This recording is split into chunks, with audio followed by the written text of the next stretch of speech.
That was the other thing that Asmongold was doing the other day, where he was like, oh, everybody knows that the average IQ in Somalia is like 70. You're a idiot. If you believe that, you're a goddamn idiot, okay? That comes from one study that's not a real study at all, by the way. And yet it has been mass produced and reproduced over and over and over again. And honestly, if you just fundamentally believe IQ as an adequate metric for efficiency, success in the real world, you're already a dumbass. You're being filtered across the board. But even from the metrics of like conducting a correct study here, it's a eugenicist that basically made it the fuck up. And that was all it took for dumb. Yeah, this study's from Richard Lynn, who is a eugenicist, by the way, called The Intelligence of Nations. The problem is that Lynn is known for his history of promoting eugenics and racial hierarchy, and apparently is a self-described scientific racist. But the problem with that study in particular is that he didn't actually go and conduct a proper IQ test on the Somali population. He made it up. Literally, he made it up. This is made up. It's been reproduced, or not reproduced, sorry. It's never been reproduced because it's made up, but it's been used over and over again through like the bell curve and all the other scientific races. This is completely made up. It's not an actual study that was conducted. It's not a real IQ study that was conducted. It's entirely fabricated. They were like, oh, we looked at starving children in Kenya and then we made up the results because Kenyans and Somalis are the same. Like literally, that's what if you look at the methodology, they openly reveal in the quote unquote study, if you can even call it that, I think they IQ tested like 8 Kenyan refugees that were starving in Israel or something, or Ethiopian refugees in Israel.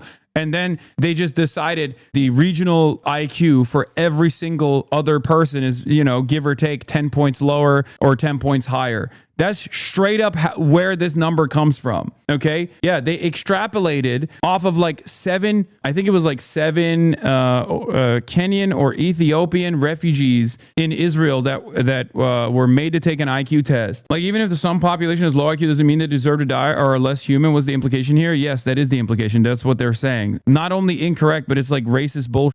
So that's what this is about. He called them low IQ because the average IQ in Somalia is 68, borderline R-worded. It's not racist, it's a fact. Another pathetic attempt to obscure reality to push a narrative. Once again, I said, you're an illiterate shut-in for believing this easily disprovable white supremacist cope. Your favorite pedophile protecting president has the intellectual capacity of an infant. The reality of the matter is the quote-unquote study that they're using here is completely fucking made up. That's it. And I'm sorry, this might hurt some of your white supremacist feelings, but if you believe that, you believe in cope, okay? You believe in your racial superiority because you're a low IQ monster. There is nothing more indicative of having the lowest of the low IQ that you could possibly have than believing in this made up bullshit. There are a multitude of different impacts on IQ in general. Nutrition is a big one as well, obviously. There have been numerous studies that were conducted in India, for example, between famine season and post-famine season in India that shows like IQ actually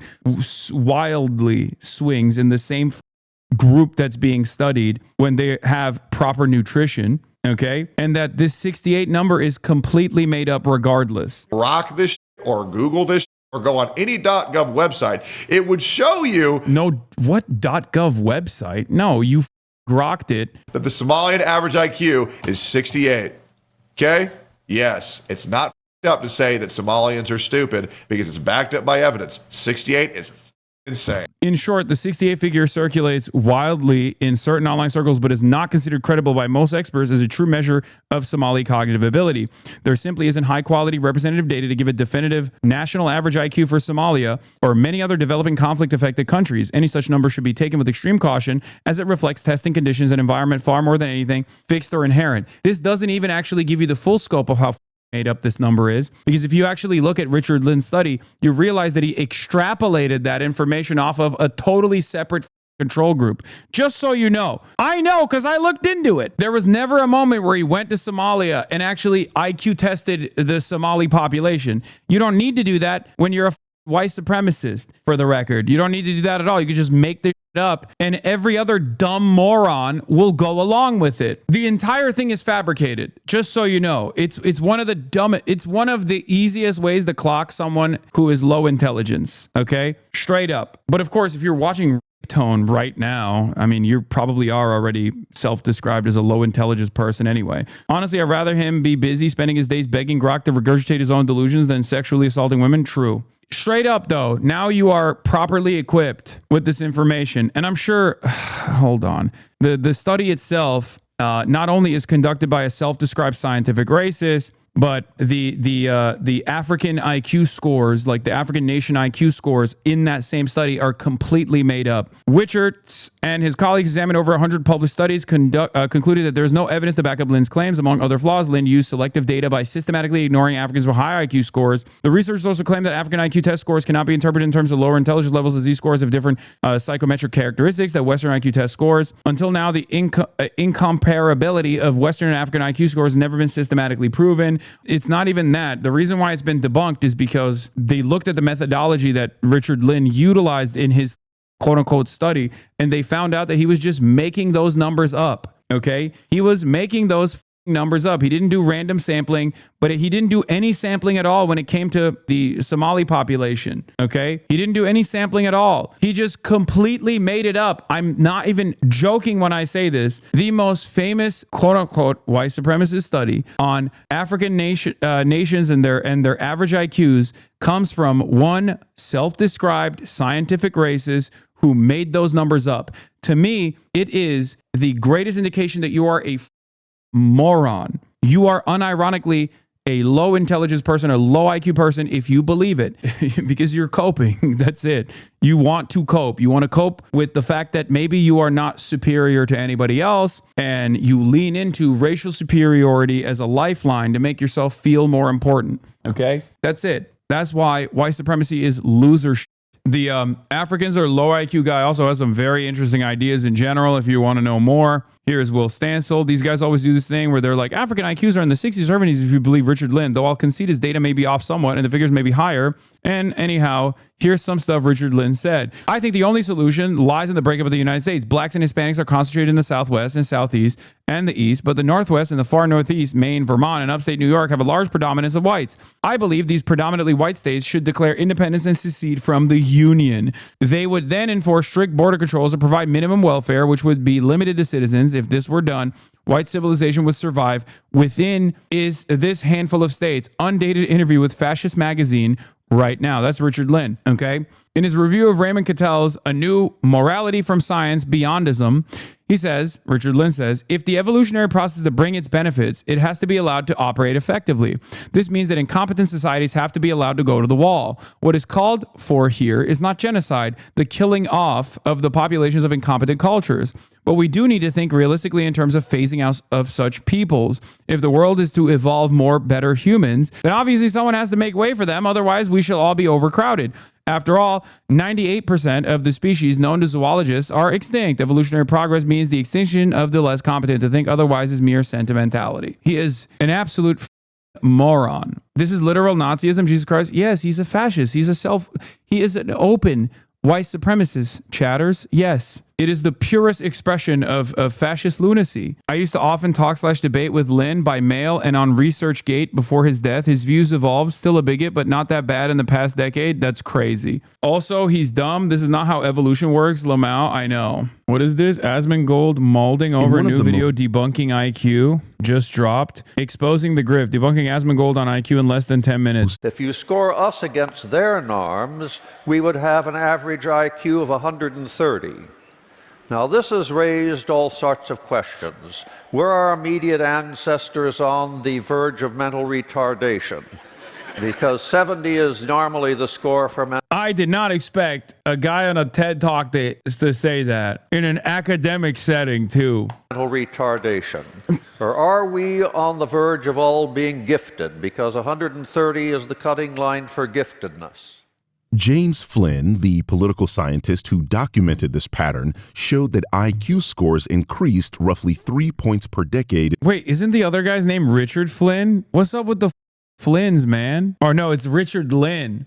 me up for a second. In many countries throughout the 20th century. So, if IQ were purely genetic and fixed, that kind of rapid change would be impossible. Evolution does not move that fast. Your great-grandparents were not biologically inferior to you. They just lived in a world with less formal education, less exposure to abstract symbols, less complex media, and different cognitive demands. Which means IQ scores are sensitive to the environment and improve when the environment improves. Access to schooling, nutrition, healthcare, the complexities of daily life, all of these things are relevant, and none were accounted for in Lynn's work. Because of course they weren't. Lynn was a self-described I think there's only one IQ test that I personally think is real, and that is if you believe in Richard Lynn's work. That means you are objectively low IQ. That's the greatest IQ test of all time. If you turn around and you're like, oh, Somali's average IQ is 70, then yeah, you're low IQ objectively. Okay. Outside of that, there's not a lot of utility for it. It just basically shows you that you're good at taking the test in general. The assertion that the average IQ of Africans is below 70 is not tenable, even under the most lenient of inclusion criteria. Because Lynn missed a sizable portion of the relevant literature, their estimate of average IQ of Africans is clearly too low. Combined, the current systematic review and the results of our review of Raven's test suggests that the average IQ of African test takers is close to 80. We believe that the accuracy of estimates of national IQ of sub-Saharan African countries can be improved considerably. What Wichertz is saying here is that Lynn conducted bad science and that the average estimated IQ of Why is no one talking about how he conducted this science to begin with? There has never been a serious, comprehensive IQ test in every single African nation, even outside of the complications revolving around doing this universal IQ test. But the 68 average IQ number unironically comes from Richard Lynn making it up.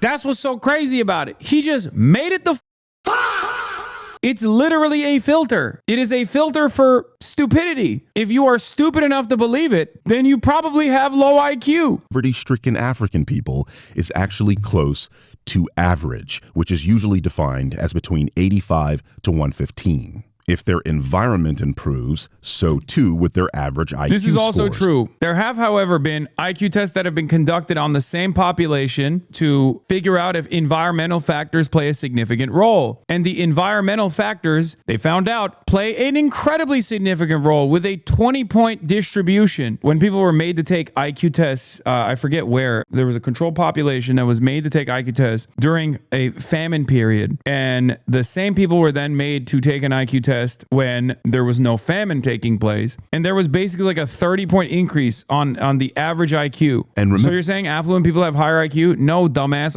No, I'm saying environmental factors play a role. The test was conducted to specifically figure out if hunger, for example, played a role in how you actually take this test, like what your results look like. Oh my God.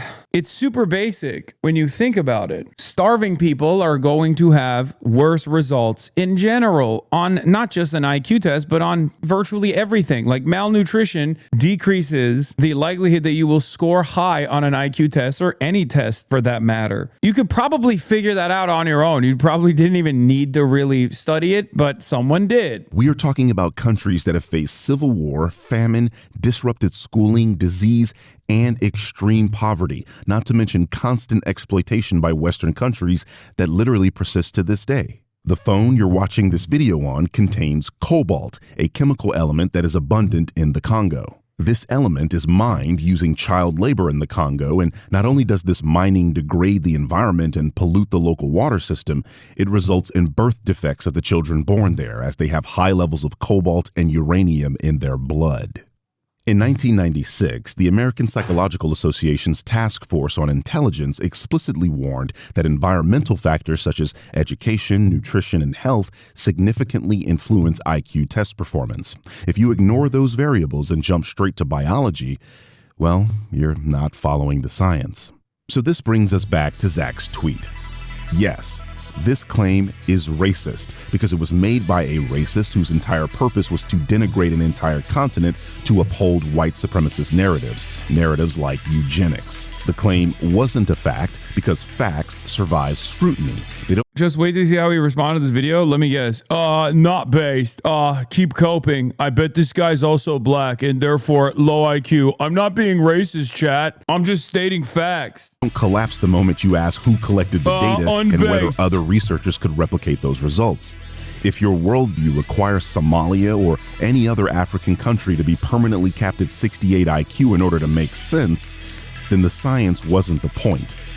The conclusion is, and that, ironically, is narrative pushing. That was a great video. Wow, this guy's awesome. Yeah, based. I'm giving the Birdman a yeah based. This is good. This guy is cool. He makes videos like going after these like unironically low IQ grifters on the right. Context and Charlie Kirk exposing the grift. The critical drinker chats about the Birdman. What is this channel, man? Exposing the grift. Kino Flex tries to defend the critical drinker. Everything wrong with CinemaSins. Total recall in 21 minutes or less. Exposing the grift. Eric July doesn't understand socialism. I'm gonna say yeah based. I'm giving the video booms.